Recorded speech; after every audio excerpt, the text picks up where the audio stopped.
What's up, guys? Welcome back to a new video today. I know this is not a typical drawing or a stop motion video.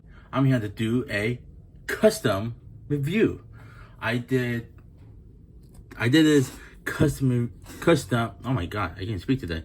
I did this custom on this DC Universe Classic Hawkgirl, and I changed the head. And I think it, well, let me say what I did. You know how DC UC or DC Universe Classic has their famous non-movable women's head? Well, on this Hawkgirl figure, her hair is way too hard to move. Let me lay her down.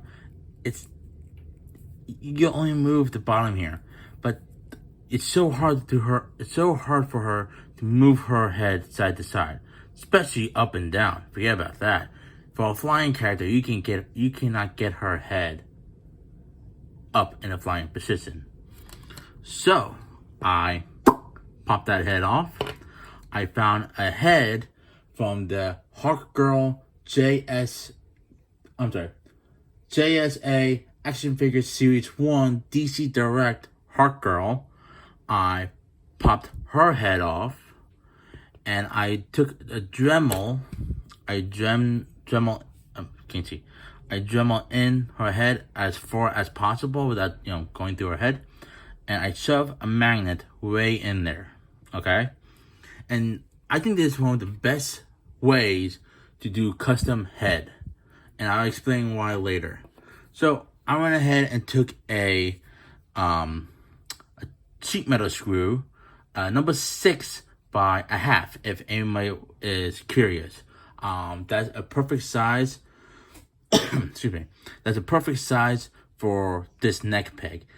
It kind of made the neck crack a little bit with the force of the screw going in, but all I did was I used some putty. I sculpted around her neck, and I painted it, which I have to say, I think I found I used the best paint, and I used the Citadel paint, you can see right here, but I used the best combination to mix it up. So let me talk really quick about that. So I use the Citadel layer, flesh one. Flayed one flesh. I'm sorry if I'm butchering that name, but oops. I use this and the Citadel base. I'm not even gonna pronounce that name. Something Fang Brown. And I mix these two colors to get this. And I think it blends in perfectly with the rest of the neck. To me, it matches with the arms, her skin tone, exact, dead on. Then I used a little bit of the Citadel Jade serum. Oh my god, I can't even read, but you can read it on the label. I use this as a shadow or a shade, but I used that, and I did the same method on her head.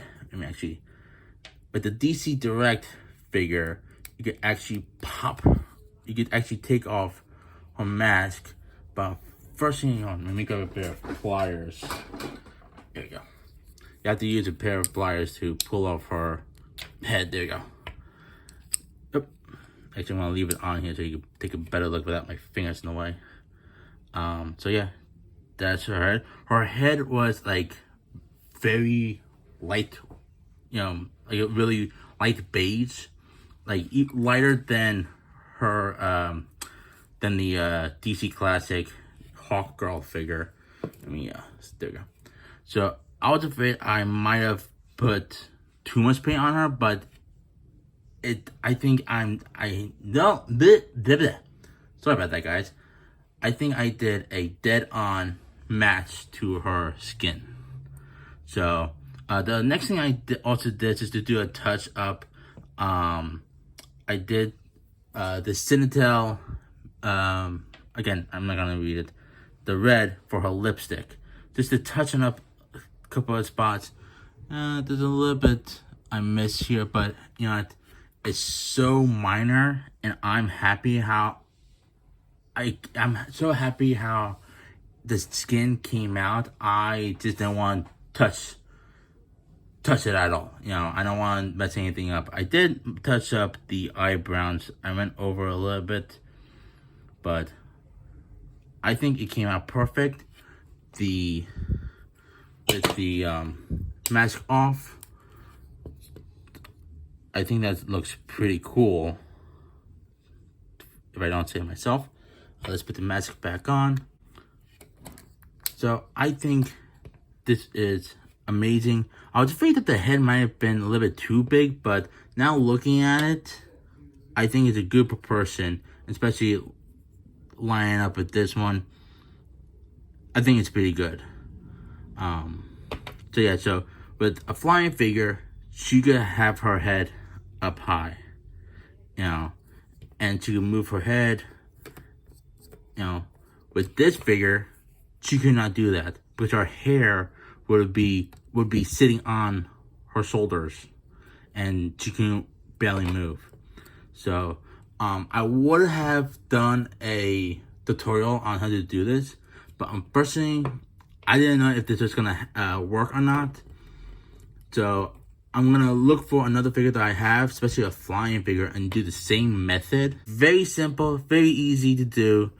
Again, number 6 by a half, sheet metal screw, magnet. So yeah, if you like this idea, if you like this, please comment down below. If you want to see more customs, again, type it down below. I'm gonna do a little update. I'm working on a couple of stop motions. I know I haven't posted a video in a while, except this one that I'm gonna post. I know I haven't posted any videos quite a while because I've been busy with work, and I want to make sure these videos are good, especially with my stop motion. I'm working on 2 stop motions. I'm actually working on editing 1, and if you notice these 2 back here staring each other down, I'm working on stop motion with them. Going back to the uploading videos, I want to try to get a bunch of videos done and then post them a day. Not a day, but excuse me. I want to try to post them once a week, and see if that works. If you guys think that's good, you know, I will do the best as I could to post as much videos as I'm able to. And again, I'm losing my train of thought. Like this video, please. That helps a lot. Again, I'm going to come back and do a tutorial video on another flying figure, because I think flying figures are our best idea with I call it the screw and magnet technique. So I think it's pretty easy than doing your typical ball peg. Other than that, thank you very much. I'm going to say it again. Like that button. Comment something down below. And see you guys next time.